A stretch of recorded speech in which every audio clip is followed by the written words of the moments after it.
Let me take these out. Okay, everybody. So I randomly like to do these things. So the subject of this video is competing with Japan and some of the things I believe needs to happen and some concerns that I have. And one thing that I noticed is a lot of artists. I'm gonna just say non-Japanese artists. I don't want to say Western artists because some people might live in like Taiwan or Africa or whatever. So what I noticed is a lot of artists here.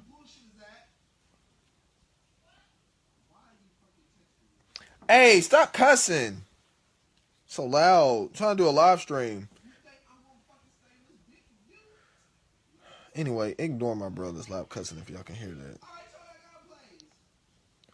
Anyway, so one of the things I noticed is a lot of artists don't study manga like they should. Like they'll watch anime and then they'll basically pick up little techniques from that. Like one thing I noticed, some people when they'll draw the hair and then they'll ink it over. They won't erase what you don't see, and that is from bad animation. Like it really is in real life. If I have hair cover my eye, you're not going to see the eye. They do that to save time, and that is very poor craftsmanship. You could say, "Oh, it's a technique, all you want," but art that wasn't inspired. That was made out of sheer laziness, and like I don't really, for those who want to be published, I don't see any publishers going along with that. They're gonna be like, okay, why is this like that? That looks horrible. You need to fix that. Um, People have got to work on. Some people aren't working on their anatomy. One thing they should do is, you really want to start copying poses from various books, and I do this. And a lot of people go, "Oh, well, I don't want to steal. I don't want to do that." Well, Kishimoto did it. Toriyama did it. A lot of Kubo did it. They all started. Oh, I used just to copy what I saw from the manga I used to read as a kid. Like, I used to trace it, then I just started drawing it normally. And when I started doing that, first of all, when I first decided I was gonna do that, I was like, well, they did it. I'm gonna do it. And once I started doing that, I started being able to branch out a lot easier. My anatomy got a lot better, a lot faster. I was able to do different poses. It's just I noticed a lot of people they won't draw feet, they won't draw hands, and if you're really gonna compete with artists from around the world, and if you're gonna be a mangaka and you're gonna want to pretty much compete with Japanese artists, you're gonna have to do some of the techniques that they do. Now, you also need to draw outside of manga. You need to take stuff from real life. I notice a lot of them do not do that. They'll have like the same you know what I'm talking about. You see the same common poses where it's two people kissing, the guys use over here, the girls over here, or it might be reversed, but it's the same profile pose. And when I Google couples kissing, you see all kinds of poses, and I'm sitting there thinking, I'm gonna start copying these poses because I basically want my series to do better. I mean, I want to have some uniqueness to my series. I don't really want the same old, same old. It's just you really want something different. It's just I know we also need to put our own cultures into it. Like I know everybody's like, "Oh, I'm in love with Japan," blah blah blah. That's a small sliver. It's like I see people that reverse their series and they'll say, "Well, I want to respect what Japan did." Okay, notice this. The Japanese didn't reverse theirs to respect the West when they borrowed from this art form. They said, okay, we read this way, I'm going to do it this way. Now, if you want to respect the Japanese, that's cool. A better way you could do to respect them is put your culture into it. Don't sit there, draw all Japanese characters. Don't sit there and use Japanese sound effects when you're not Japanese and you really don't know why they're picking certain sound effects. You're just copying to make it look Japanese. That right there will basically it'll prevent you from being a real competitor. And this is why I say this prevents you. Growing up, there was a term called OEL. That stands for Original English Language. And what's up, James? And when I saw that, I would think, oh man, this is bad, because it would be some Western artists who, used to draw Batman, Superman, or whatever, and you could tell they would try to draw somebody who they thought looked like this was from a manga, and it would look horrible. And I read an article. Now, this is what I think it was a woman, and she had said, when I see OEL, I think of some white guy trying to pose as a Japanese artist. I was just like really, and that was put in my head. It has nothing to do with race or anything. That's what she had said. So when I started, I actually hunted down Ken Akamakusu's email, and we traded a few emails. I sent him a little bit of my stuff, and I had said, I'm a mangaka in America. What can I do to do better? And you know what he said? Copy different works that you see to improve your art. And he would say draw, and he didn't simply say draw every day. He would say draw what you cannot draw.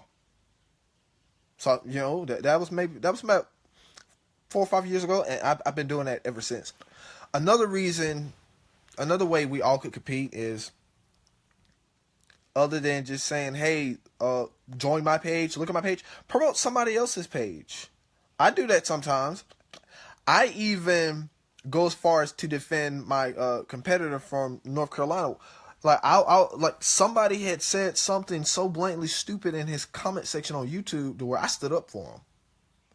We're still friends on Facebook. I pay attention to what he does, but for the sole fact that, like, if I find out a very piece of information that I feel that would help him, help everybody else who decides they want to be a freelance, or even my own team, I'm going to do that for the sole fact that I realize we're at this stage where we're not trying to compete with each other to run each other out of business.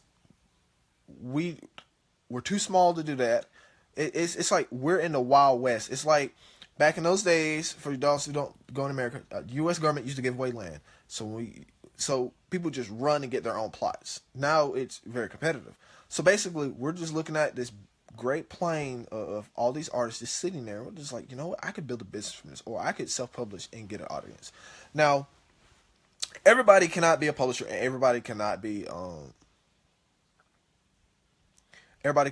a freelance artist and a self publisher. Let me see. What did you say?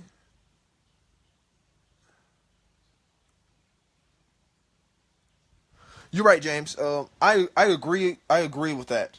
And that's another thing where I see a lot of people. I see a lot of people. They'll say this is my style, and they really do not have a style. They don't have their basics down. It's like a football player saying, "Well, I throw the football this way," and when they throw the football, it only goes 5 feet.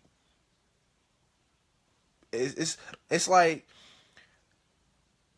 to develop your style, you have to pretty much mimic a whole bunch of different artists and then develop your own style. Now, I did that, and when I developed my own style, I would look at what other people would do and go, okay, well, I like the way this person draws noses. I like the way this person draws eyes. I figure out how to draw that eye. Then I would change it. I don't want to straight up copy this person. So then when I really started showing my work online, people were like, wow, your style is actually different. It still needs work, but it's pretty much different. To where, like, when I draw some of my female characters' hair, I have like this ribbon-like effect with their hair, and that's something I did on my own. People are like, well, how did you do that? I'm like, I just played around for like 4 years trying to figure out how to get this idea out of my head. But I think people really should copy Pokemon too when it comes to, like, when they want to do unique characters. It's like merge Pikachu with like Charizard or something, and then once you do that, change it up, make some unique type of dragon. I think that'd be pretty cool, like a dragon that when you touch it, you get shocked with electricity, but breathes fire that might be black like Umbreon. I think that would be like a total badass character.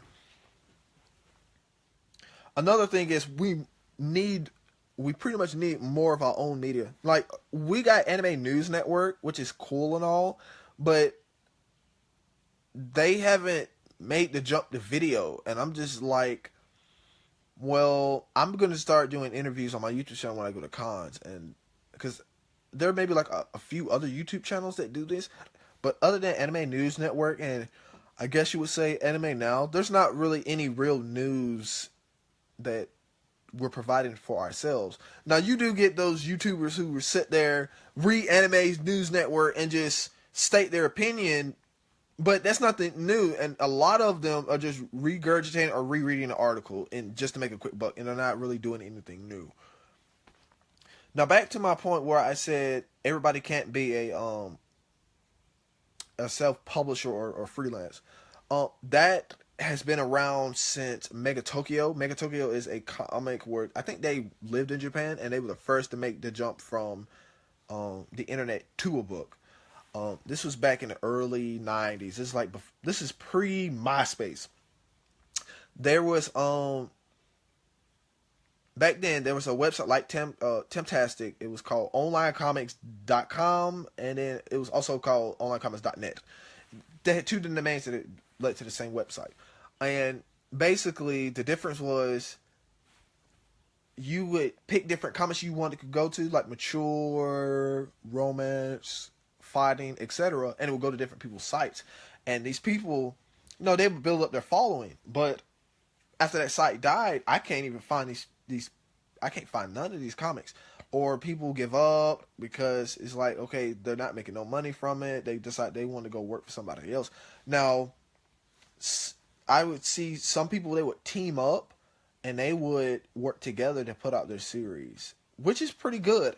That's what I decided to do. The reason I decided to publish was I was at work and I was like, well, I could go down the same route everybody else did too, but I'm like, I want to be able to stand up from the crowd. Then I thought about the next generation. What about them? They're going to have to do the same thing. I was like, you know what? I'm in a position where I have the money to do this, so I'm going to do this. So I had to make a big sacrifice on how much time I'm able to put into my series, but we're getting ready to put out books this year. I have artists working pretty hard. My team is growing. So I'm pretty much content of what I got. I'm content with what I did in the past, and I know where I'm going.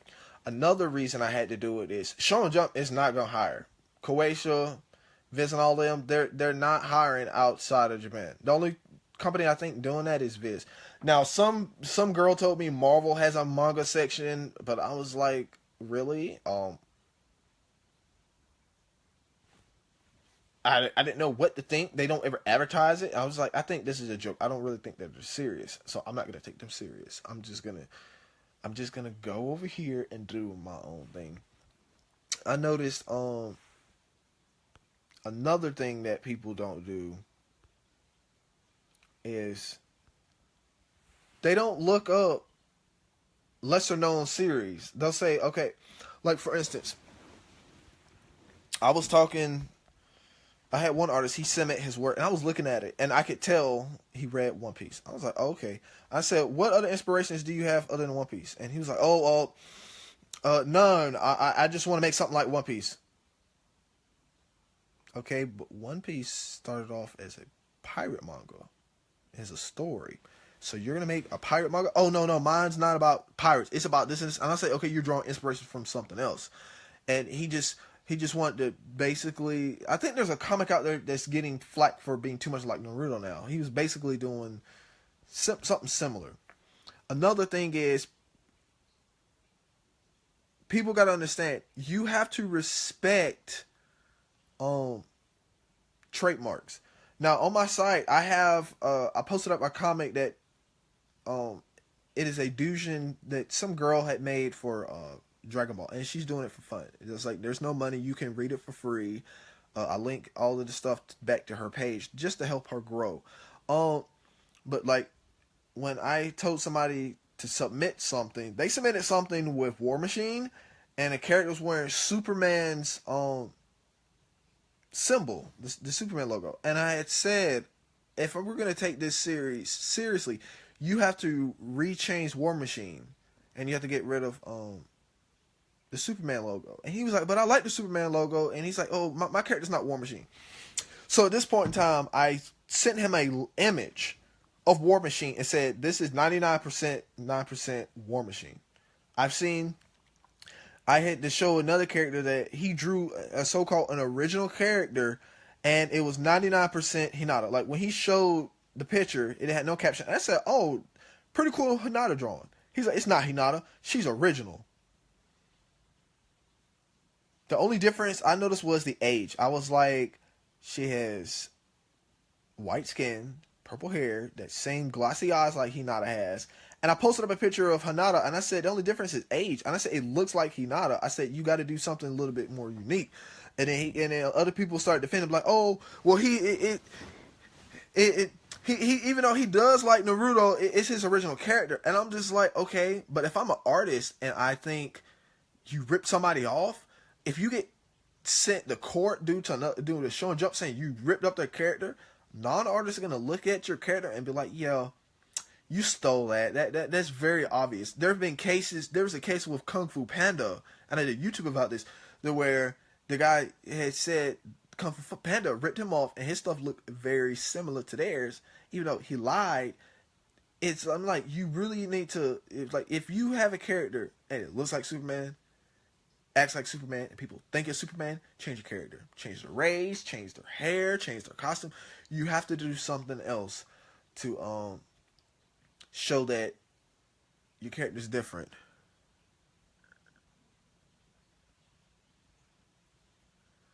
Is that your original character, James?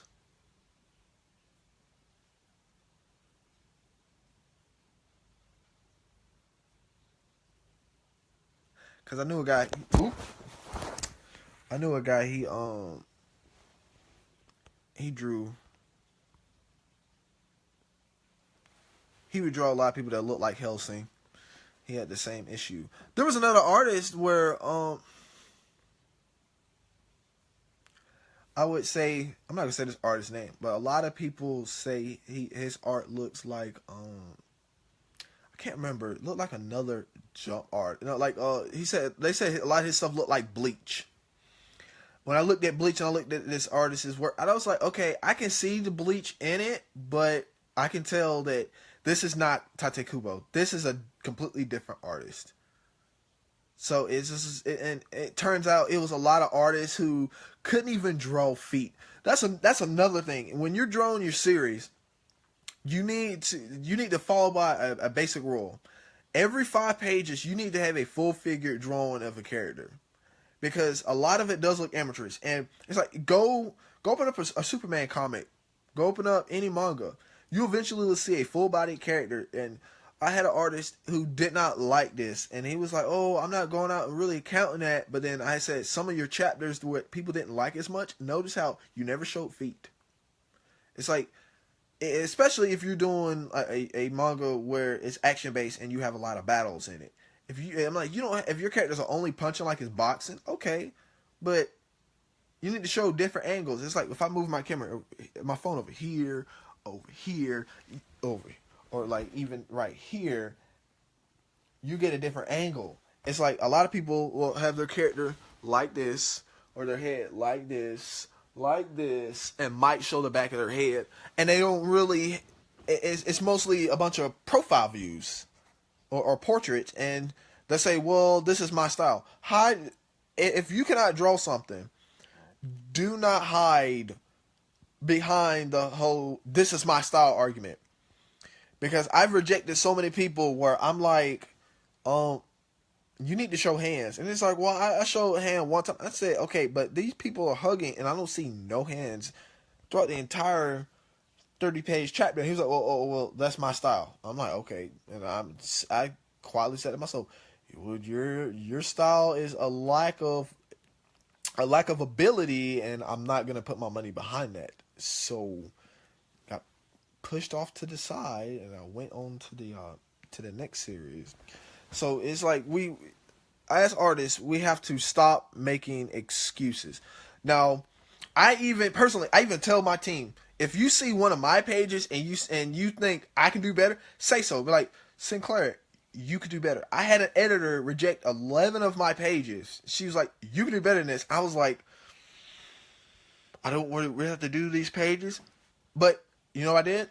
I went back and I redid the 11 pages. As a matter of fact, you can go to my website, bigbluejump.com, and read my one shot of I Heart Genie. And then when you go read the chapter 1 of I Heart Genie, you can see the drastic improvement I had.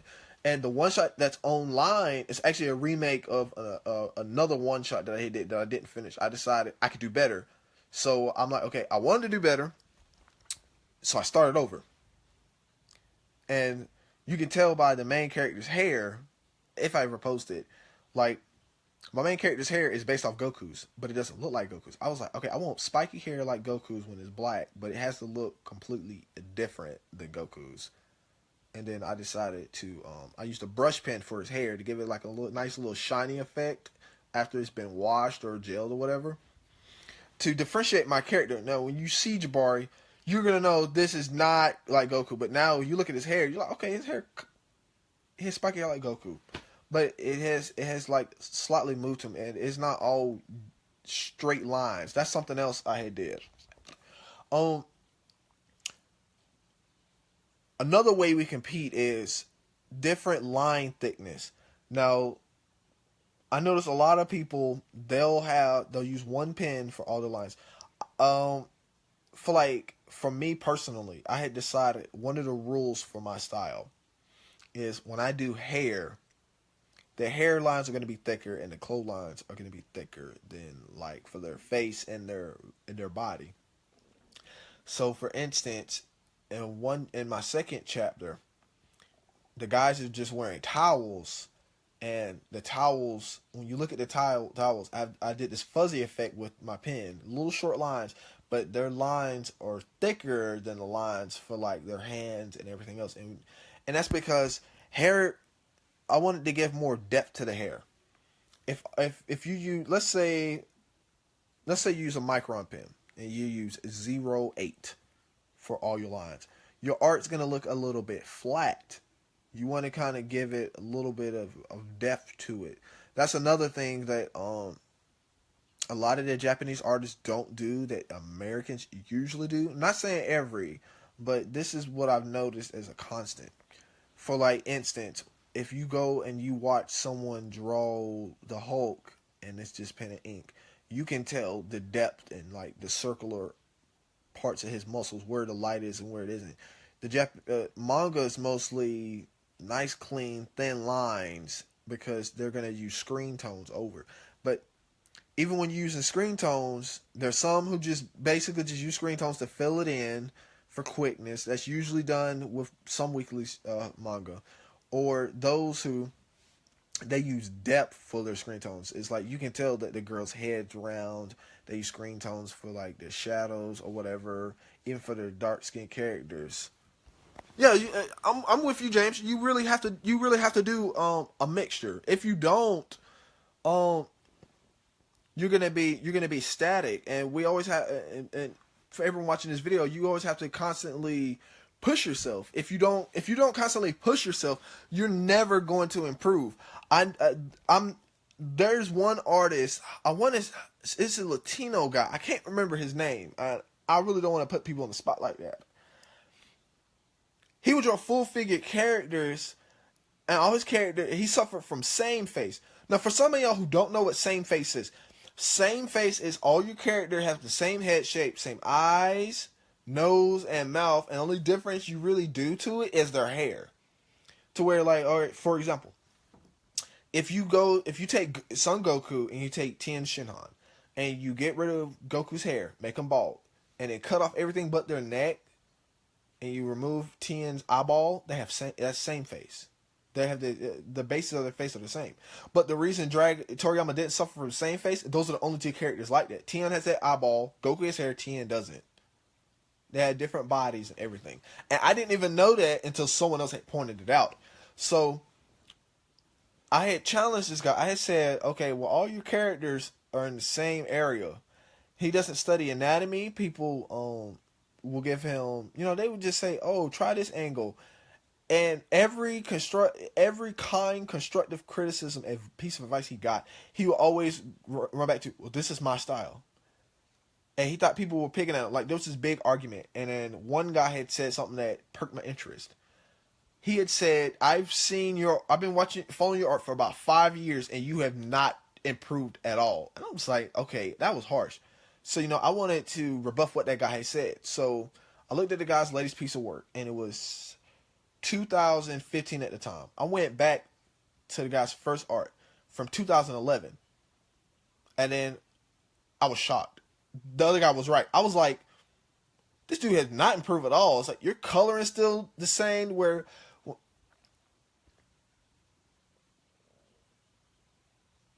oh, that'd be awesome, James. I'll watch your live. So it's like he did not improve at all. And then the guy had started sending me messages on Facebook. Oh, I heard you're publishing. Oh, I want to be part of your art. I flat out told him, I looked at your art from 2011 to 2015. I said, you do not take constructive criticism. And I said, I'm being honest with you. You are what a lot of editors in the American industry would say, or you're an artist that will never be ready. They said there's some that are almost ready, some who will be ready, some who will be ready soon, some who will be ready in 10 years, and then some who will never be ready ever. And I'm like, I was afraid. I don't want to be one of those artists that is going to be never ready. I'm like, I want to be good. And I told him that. And I said, nobody, I'm saying, even if you self-publish, nobody's going to want to buy your stuff because you're the only artist that I've never seen improve in 5 years. Like, he's not competitive at all. Every time people post, he would post stuff up all the time in the groups. It'd be like 2 pages a day, or 2 images a day. No comments, no likes, no nothing. I would post up one thing. A lot of people would like it, and then he'd come in, oh, what about my stuff? And they'd be like, your stuff is the same. It's like, you see one of your images, you've seen them all. So you have to swallow your pride and realize that over here we don't have schools that'll teach us how to draw comics like that. We don't have companies that are publishing us like that. We don't have media. We're not at that level. And realizing that we're not at that level, I said, what can I do to help the next generation? What can I do? Do I really want this to be the same in 10 years? Because in the 90s, everybody was having their own website trying to make money. This was when I was maybe like 10. It's 17 years later. It's the same thing. So I had said, okay, I'm going to do something different. That's how Image got big. They did something different. And I'm like, okay, that path works. That's the harder path. I've got to climb mountains, jump over rivers and everything. But at the end, there's the pot of gold. While everyone else is running on down the highway with no cars chasing them, doing the same thing. So it's just, you really got to, it's very bleak for us right now, but things are improving. It just depends on how fast you want to improve. One way you can get competitive is like, if you record a lot, put your stuff, Facebook live your stuff as you draw it, have music playing in the background, put it up on YouTube. I tell everybody, just put your stuff up on YouTube and get ads. Then slap ads on it and then let that money trickle in and use that to buy more ads for YouTube channels or to buy supplies. That's what I did. Some people are using Patreon. I'm developing classes to help people on Patreon, and I have some free stuff on YouTube too. And a lot of people are like, well, why are you putting your stuff behind a paywall? It is like, I want to be able to spend 40 hours a day doing art, building a business, so I can hire teenagers to build their series until they can either, if they want to self-publish themselves or go to school and basically what manga is in Japan, I want to see over here. Now, we have stores. That's cool. We didn't have that before. We can watch stuff, well, even though it's illegally, we can watch shows at the same time as Japanese artists when they're new. We even got Netflix making their own anime series, which is good. So things are changing. But here on the bottom level for individual artists, things have been very stagnant. That's another thing. That's one thing we have to change as artists. It's like, you look, for instance, I look at the music industry. I look at the tech industry for examples of how things are moving forward in the future, and they're very constant. They keep moving. So one reason Shonen Jump got so big is they always had something new come out. People love new things.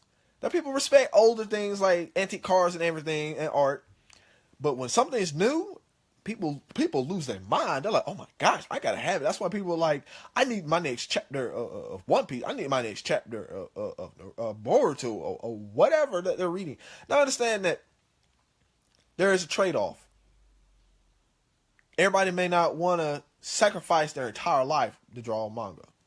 Like for instance, as you can see, I'm African American. My culture is different than the Japanese culture. My culture, it's family first. So me sitting there getting married to a woman like Kishimoto and not having a honeymoon for 14 years, that's not going to happen. That's never going to happen. Not having a relationship with my kids because I'm doing art, that's not going to happen. So I decided I'm going to put my culture into my work. So if you're from France, have French French I said it earlier. Have French sound effects. To me, it's still gonna look just as cool as the Japanese sound effects. Because I don't know what it is. I just know, hey, something big just happened. If you have in the bottom explain in English what it is, I'm like, okay, that's cool. Same thing for German. Same thing for Russian, Indian. Not Indian. Hindi, Mandarin, Portuguese. If you are very serious about this, you cannot simply mimic everything that the Japanese do. It's like your characters are sitting there eating rice balls, but let's say you're from Panama, and that's not part of your culture. What? Like why? Like why? Because Brock from Pokemon ate rice balls? Like that right there is stupid. You can say, "Oh, I'm respecting Japanese." No, what you're inherently doing is you are afraid that nobody's going to like your series because it's not Japanese, and that's far from the truth. For look at Luffy wears a straw hat. Now, I live in the American state of South Carolina. Those hats, people make those hats. And if I were to wear that hat, people are going to say, oh, that's from One Piece. They're going to be like, oh, you got that from Charleston. That's originally not Japanese. That's a Western thing. Speech bubbles are from the West. Go look at Japanese art before the West came in. There were no speech bubbles. There weren't no panels. They got that from the West. They got that from us.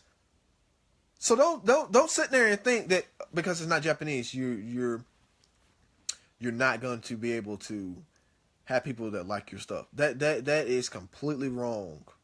I read a series where the person their coloring scheme was so different though. I started reading just because I liked the way the color looked. The way like people had like the slight shiny effect from the hair to the skin to the clothes. And people had, it was based in the West, and they had that Southern slang kind of speech into it. And people were always saying in the comments, the way they speak was a bit hard for me at first, but I loved it because it was something different. So you can do something different. Just don't be afraid. Like, I'm truly waiting to see a good series based in France by a French artist. To where, they're fighting and then they're battling in the Eiffel Tower. The Eiffel Tower gets destroyed or something. I would be like, oh man, they got destroyed in France. And this battle takes them all over the world.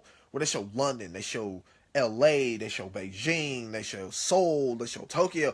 Ooh.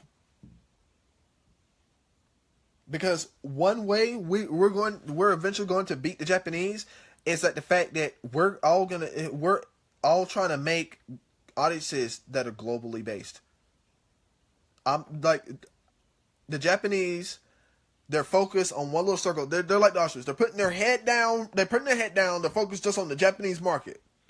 They're like, we need to make this product. We're relying on this small niche group of fans to keep our business alive. That is the worst business model ever. where it's like, would you rather have 200 customers who buy stuff as they like and they keep coming, or would you rather have 3 customers? These 3 customers gonna buy everything you want, but at some point in time, these customers are gonna get old and they're gonna die. Then you're you're down to 2 to 1 customer. While these 100 people, it can slowly grow. Now everybody may not buy anything from the bigger fan base, but with their population problem that Japan's having, a lot of these, like it's already showing. Some of these studios are going out of business because their fan base, their bottom line's going out because there are not enough people to buy their stuff. Some of the fans are growing out of what they're growing into, and since it's so niche based, they're upping prices. Figurines that are $300, $600. There's a guy, he bought a pillow that was $80, and I'm like, $80. I'm gonna go buy a used game system with that. I'm gonna go buy some games. I'm gonna go on a date. I'm not gonna sit there and pay Japanese prices for a pillow.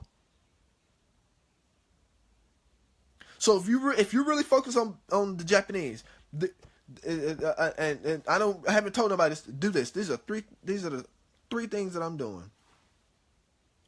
I'm drawing characters that are from a light skin to a brown skin. So if somebody from India or Africa sees your comic and people are drawn to a character that looks like them, they're gonna, I'm gonna read this. You're gonna pick those people up first. 2, don't sit there and focus on.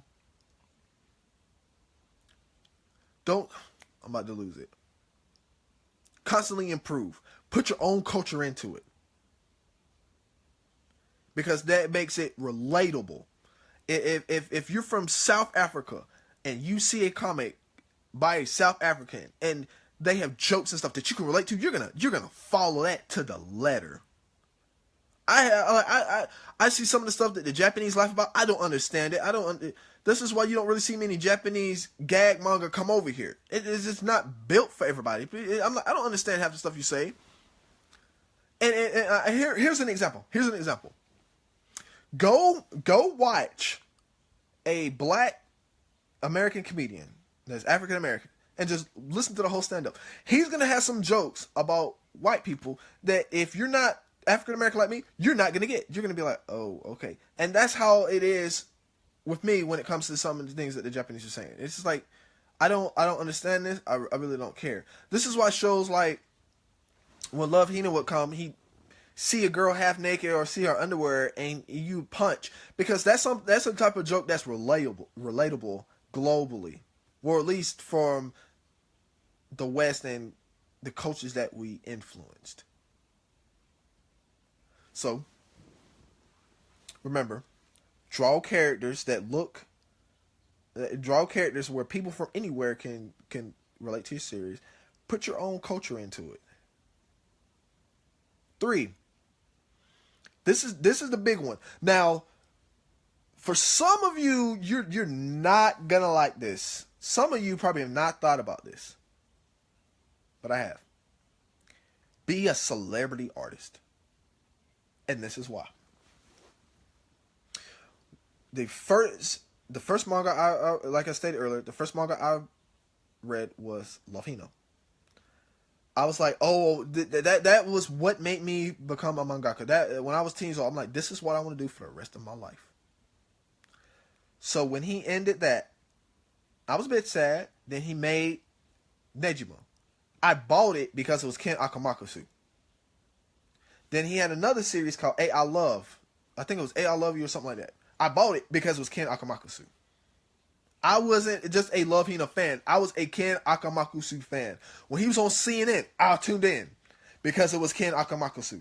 When he had Yuki Holder, even though I thought Nejima was much better than the series he's now currently working on, I still buy every single volume because it's Ken Akamakusu. If this man's in a movie, I'm going to watch it. It's like people who watch every single Samuel L. Jackson film. This man has been in over 800 films. If you don't believe me, look it up. Over 800 films. And people will, and I'm like, if you do that, you will be more successful than what a lot of Japanese artists are putting out now. Because it's like, okay, how many of y'all are Dragon Ball Z fans? And then how many of you actually went back and watched Red Dragon Ball? Now I'm like, if you did both, that's cool because it's still Goku. You could be a Goku fan all day. Now how many of you rate Dr. Slump? Just think about that. If you have not, you're a Dragon Ball Z fan. You're not a Akira Toriyama fan. People talk about like when Kishimoto decided he was gonna make another series. This is before Boruto. When he was gonna make another series before he was going to after he ended Naruto. All his fans were like, "Oh no, keep doing Naruto." They're Naruto fans. They are not fans of Kishimoto. There is a big difference. People will buy stuff because Beyonce says stuff. People in America, in the West, worship celebrities. So I'm sitting there thinking, well, I know I got fans on Facebook, and I know I got fans on YouTube. So let me put these together and make them fans of my manga also. And these people say, "Oh, I didn't know you did a manga too." So they are Sketchy Hands fans. There's people who just want to read I Heard Jenny, and that's cool. But at the fact that when you're building your series, your name is your brand also. Shonen Jump's a brand. Shonen Jump still is going to stay around. Shonen Jump is going to keep making money for decades to come. Your manga may not. So if you decide, okay, I've been doing this series for 5 years, I'm done. Like the story is done. I have this other idea I really want to put out. It would be a lot better if your fans if you had fans of you, not just your series, that say, "Oh, you know what? I really love this series he got. I'm gonna fuck with what he's doing. I'm gonna at least give it a shot."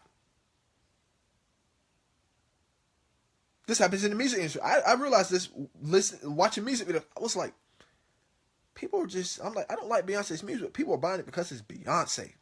People are buying this lipstick because it's Kim Kardashian. And I was like, we need to do that with manga. We need to do that with anime. Most people aren't. Most people have not thought about that. They're too focused on making a series, and they're not focused on brand building. Build your brand. You have to focus. If you don't focus on doing that, you might get your little following. You might have like 1,200 people following you on Temptastic, and you're not making a dime. That's cool. I mean, you go to my YouTube channel. My biggest video is a Chicago Bulls video, has almost or over 250,000 views. Those Chicago Bulls fans, that's cool. But you look at my subscriber count, it's nowhere near that. Those are my real fans. They watch my videos. I engage with them. They're the ones that make that check bigger. So I focus on that. I focus on building my audience to be a fan of me, not to be a fan of just one type of video.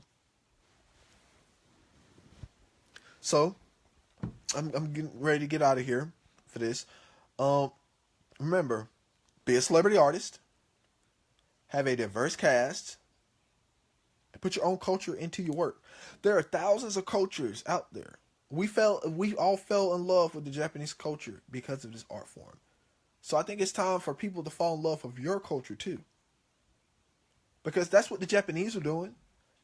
To them, the Japanese culture is plain, it's basic.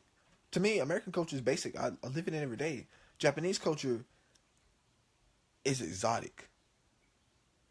So make your culture exotic.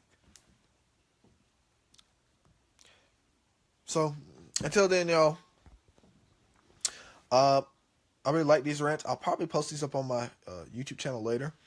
But until next time, ladies and dudes, keep drawing. Never give up. Have a great day. Oh, I'm about to go check your live, James.